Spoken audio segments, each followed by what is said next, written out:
Hello दोस्तों, मैं Sanjeet once again आपके सामने आया हूँ अपने एक नए ब्लॉग के साथ।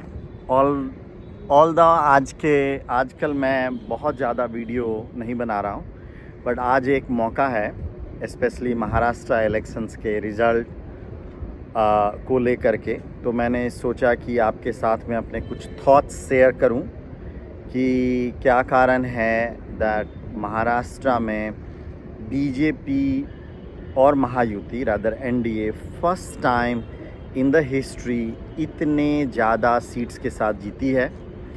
और मोस्ट इम्पॉर्टेंटली लास्ट 50 ईयर्स में कोई एक सिंगल पार्टी इतने ज़्यादा मेजॉरिटी के साथ नहीं जीती है, क्योंकि बीजेपी का सीट मैं जब आपसे बात कर रहा हूँ it's around 125 seats bye their own. और मैं आज ये ब्लॉग बना रहा हूँ आपके साथ मुंबई में बैठ के, और मैं मुंबई में हूँ आज के दिन जब ये रिज़ल्ट निकल रहा है। तो ये अच्छा मौका भी है कि मैं आपके साथ अपने ये थॉट शेयर करूँ और उसके कुछ रीज़न स्पेसिफिक आपको बताऊँ कि क्या कारण है जो बीजेपी जीती, और इसको नेशनल पर्सपेक्टिव में इसको कैसे देखा जाए इन टर्म्स ऑफ बीजेपी के politics and prime minister Modi के पॉलिटिक्स के हिसाब से एंड अपोजिशन इंडिया अलायंस के पॉलिटिक्स के हिसाब से। तो सबसे पहले मैं आपको थोड़ा सा बैकग्राउंड में लेके जाना चाहता हूँ। कॉन्टेक्स्ट ये है कि Maharashtra is a very very important state, not only in terms of the number of seats, क्योंकि यदि आप इंडिया के मैप को पूरी तरीके से देखें तो सबसे ज़्यादा सीट्स नेशनल इलेक्शन में, लोकसभा इलेक्शन में यूपी से आती है, दैट्स अराउंड 84 सीट्स। और दूसरा उसके बाद यदि नंबर ऑफ सीट्स लोकसभा में किसी एक स्टेट का सबसे ज़्यादा है तो वो है महाराष्ट्र, जहाँ से 48 सीट्स आती हैं।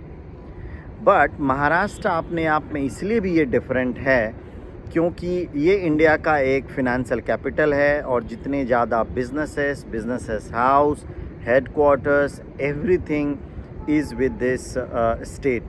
तो ये एक बहुत ही इम्पॉर्टेंट स्टेट्स हैं, और जो भी पार्टी जीतती है, चाहे वो एनडीए बीजेपी जीते या अपोजिशन की कोई भी पार्टी जीते, स्पेशली द कांग्रेस और एनसीपी, उनका एक काफ़ी से होता है नेशनल पॉलिटिक्स के अंदर।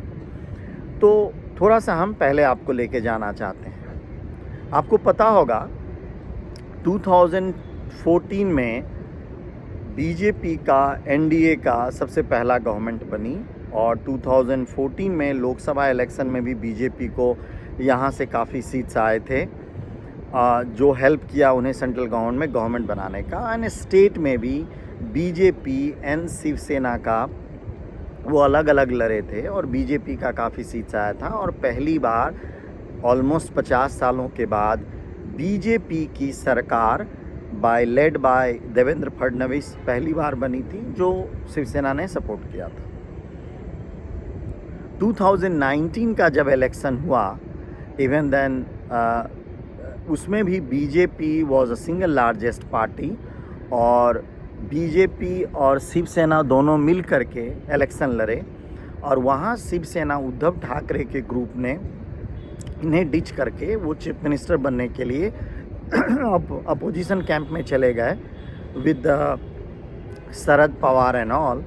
एंड ये हुआ कि ये काफ़ी कॉम्प्लिकेटेड स्टेट हो गया, उसमें पार्टी टूट गई, एनसीपी टूट गई, उद्धव शिवसेना वाली पार्टी उस समय टूट गई, और शिंदे सेना और उद्धव सेना करके एक अलग अलग पार्टी बन गई। तो फिर उसके बाद 2.5 ईयर्स ऑलमोस्ट उद्धव ठाकरे के नेतृत्व में अपोजिशन की गवर्नमेंट बनी, और जब शिवसेना टूट गई और शिंदे के नेतृत्व में करीब 40 एमएलए आ गए, और वो बीजेपी के साथ इनकी एक कंबाइंड गवर्नमेंट बनी जो करीब 2 साल से चल रही थी। बट क्वेश्चन तब उठा जब हाल ही के 2024 के मई इलेक्शन में महाराष्ट्र ने बीजेपी को काफ़ी डिसअपॉइंट किया था, एंड यहाँ से बीजेपी के नंबर ऑफ सीट्स काफ़ी गिर गए। और उसका एक बहुत बड़ा कारण ये था कि बीजेपी को लोकसभा में बाय देयर ओन मेजॉरिटी नहीं आ पाई। और ये नॉट ओनली बीजेपी और सेंट्रल लीडरशिप के लिए एक काफ़ी बड़ा चैलेंज था, रादर में ये लोकल लीडरशिप के लिए भी काफ़ी बड़ा चैलेंज था। क्यों कि महाराष्ट्र और हरियाणा का जो इलेक्शन होता है वो लोकसभा इलेक्शन से बहुत ज़्यादा गैप्स पे नहीं होते हैं। तो 2024 का जब असेंबली इलेक्शन की बारी आई तो ये लग रहा था कि शायद इसमें बीजेपी और शिंदे एंड जो अजीत पवार गुट का एक एनसीपी का है उसकी गवर्नमेंट शायद नहीं हो पाए और अपोजिशन वाले इसको जीत जाए। तो इस स्टेट का एक काफ़ी सिग्निफिकेंट इम्पैक्ट था। जैसा कि मैंने 2 रीज़न तो आपको बताया कि financial reason and the number of seats, but तीसरा सबसे बड़ा रीज़न ये था कि यदि ये इलेक्शन अपोजिशन वाले कांग्रेस वाले जीत जाते तो लोगों को ये ऐसा लगने लगता कि जो 2024 के लोकसभा इलेक्शन में हुआ था जिसमें बीजेपी का सीट गिर गया था, अब बीजेपी का परहैप्स नेचुरल डिक्लाइन है या उसकी सीट गिरेगी। लेकिन इस 2024 महाराष्ट्र असेंबली इलेक्शन के रिज़ल्ट ने एक सबसे बड़ी चीज़ जो प्रूव किया कि बीजेपी का जो ग्राफ है वो गिर नहीं रहा है, वो ऊपर ही उठ रहा है। और वो 2024 के लोकसभा इलेक्शन में जो था वो एक ब्लिक था, वो एक एरर था, वो एक मोमेंटरली प्रॉब्लम था। आप यदि मेरे पुराने ब्लॉग्स को देखें, जब मैंने एनालिसिस किया था लोकसभा के इलेक्शन का, तो मैं उन्हें उसमें बताया था कि ये जो आरक्षण ख़त्म कर देंगे और खटाखट ये पॉलिसी चली अपोजिशन का, और ये बार बार नहीं लोगों को बेवकूफ़ बनाया जा सकता, क्योंकि एक बार आपने वो कार्ड इस्तेमाल कर लिया, लोग समझ गए। हालांकि जब इस असेंबली इलेक्शन में बात चल रही थी तो आप मेरा पहला ब्लॉग आप आगे का याद कर लोगे, तो मैंने बोला था कि इसके बाद जो भी इलेक्शन होंगे, मैं झारखंड इलेक्शन का भी एनालिसिस आपसे बाद में करूंगा, इसके बाद जो भी इलेक्शन होंगे उसमें बीजेपी बड़े मेजॉरिटी के साथ जीतेगी। और हारी हुई इलेक्शन, क्योंकि हरियाणा में तो इट वाज नेचुरल कि बीजेपी को हारना चाहिए था, फिर भी वो जीती। क्यों? क्योंकि एक बहुत बड़ा तबका वोटर का है जो बीजेपी को चाहती है, प्राइम मिनिस्टर मोदी को चाहती है कि वो गवर्नमेंट में रहें। उनको एक रिग्रेट हुआ, उनको लगा कि मेरे शायद वोट नहीं डालने के कारण या मुझसे गलती होने के कारण चाहे बीजेपी या प्राइम मिनिस्टर मोदी को ये प्रॉब्लम हो, तो अब वो गलती नहीं कर रहे हैं। और उसी का एक कारण है कि इतनी बड़ी विक्ट्री, इतिहास में हिस्ट्री में इतनी बड़ी विक्ट्री किसी को भी महाराष्ट्र में लास्ट 50 सालों में नहीं मिला था। 224, ये तो मुझे लगता है बीजेपी और एनडीए के इमेजिनेशन से भी बाहर था, ये उनकी सोच से भी बाहर था।